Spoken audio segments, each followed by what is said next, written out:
carrying former President Rodrigo Roa Duterte took off at 11:03 p.m. this evening and exited Philippine airspace. The plane is en route to The Hague in the Netherlands, allowing the former president to face charges of crimes against humanity in relation to his bloody war on drugs. The former president was earlier placed in government custody at Villamor Air Base after he, his common law wife, Hanilet Avancenia, and members of his entourage arrived at 9:20 this morning from Hong Kong on Cathay Pacific flight number CX-907. Mr. Duterte was arrested in compliance with our commitments to Interpol. Hours before his arrival, Interpol Manila received an official copy of the ICC warrant. This prompted the Prosecutor General of the Department of Justice to serve the warrant. Interpol asked for help, and we obliged because we have commitments to the Interpol, which we have to fulfill. If we don't do that, they will no longer help us with other cases involving Filipino fugitives abroad. This is what the international community expects of us as the leader of a democratic country that is part of the community of nations. So I'm sure that the details that surround this what has happened today are familiar to you. I just wanted to make very, very clear and give you the facts for the departure of former President Duterte from the Philippines. Thank you. Thank you very much, Mr. President. Kanina po ay nagpaabot ng tanong ang mga miyembro ng Malacanang Press Corps at atin po itong sasagutin. Question number 1. Mr. President, meron po bang pisikal na kopya ng warrant of arrest laban kay dating Pangulong Rodrigo Duterte mula sa ICC? Oh, meron. This came in. Actually, it came in. I received it from Secretary Remulla. I received it at 3 a.m. last night, and I looked at it, and we went back and forth. 6:30, he wrote me again, and he said, "We have it already. We have the warrant of arrest from Interpol." And I said, "Okay, we'll put all our plans into place. Sige, let's proceed as we had discussed." Now, that's what happened. So yes, there is a very clear document that will explain that will explain the basis on how we conducted this arrest of former President Duterte. Sir, is it okay if we give them a copies of the arrest warrant, photocopies of the arrest warrant? Would that be possible? Do we have limitations on that? We have limitations, so We have here the SILG, who has been, of course, part and parcel of the entire operation. we will provide the PCO with a digital copy. It has been attested by the Secretary of Justice and the Department of Justice as a lawful and legal warrant. We will publish it after this press conference, and you can use it as reference. These are, it's very simple.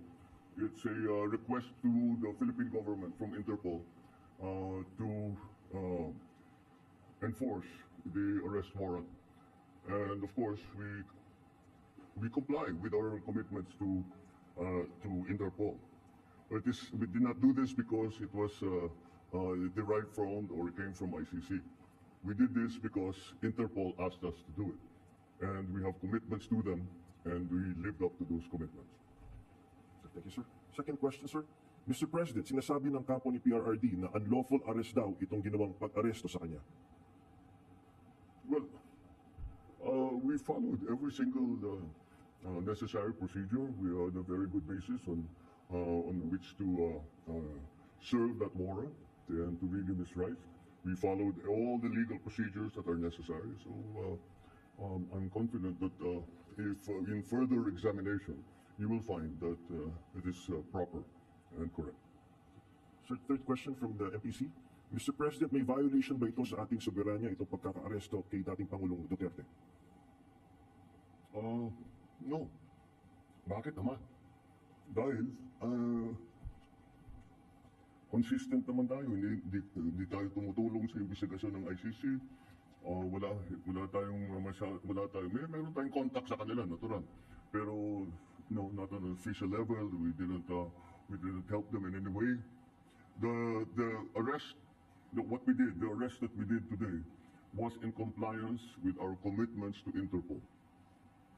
It just so happened that that came from ICC. But it's not because it came from ICC, it's because it came from Interpol. Pang-apat po na tanong, Mr. President, sinasabi po nila na ito ay political persecution lamang at may kaugnayan din daw sa 2028 elections. Okay, well, I'm sure sasabihin nila yan. But this case started in 2017 when we were still members of the ICC, and it was during the time of former President Duterte. So I don't see how that can be political persecution on my part, because it was initiated before I even came into the picture. So that would seem. But once again, we have to recognize that, you know, of course, it's natural for people to put lalagyan ng politika, kulay ng politika. Pero sinundan lang natin yung ICC, yung Interpol.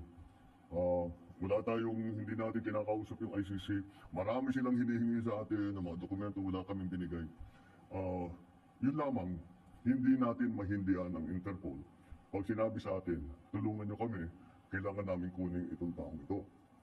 Dahil, kung maalala ninyo, lahat ng mga tumakas dito sa Pilipinas, kagaya ni Alice Go, kagaya ni Arnie Tevez, kung sino-sino pa, pati naman yung mga human trafficking sa Myanmar, pati sa mga madadamay.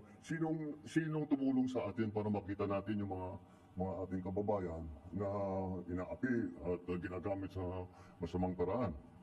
Ang Interpol. Kaya naman, dapat naman tayo, pagka sinabi sa atin, tulungan nyo kami sa ganito, tumulong kayo. Kaya naman, ganun ang ginawa natin. Maraming salamat, Mr. President, sa paglilinaw ninyo. You want to ask another question? All right, sure. Sir, there are calls for people power. There are, in fact, as we speak, protest actions ongoing. Would you like to address the supporters of the former president? The supporters of the former president? Well, you know, again, the government is just doing its job. Wala namang, it's not because it's one person or another that we do the things that we do. Maybe sa nung nakaraan ng mga administrasyon, baka ganun ang ginagawa. Pero para sa akin, hindi naman ganun. Sumusunod tayo sa batas. We are a member of the community of nations. We must live up to our responsibilities, to the commitments that we have made to the community of nations. And that is what's happened here. The politics doesn't enter into it. Why you know, he's never going to be a candidate for anything. Why go after him? Di ba? At saka 2017 pa ito, wala pa ako. Civilian pa ako nun. So, this is the evolution of his case. And this is where we end up. Yeah. All right? Thank you very much, Mr. Thank President. you. Thank you. Good evening.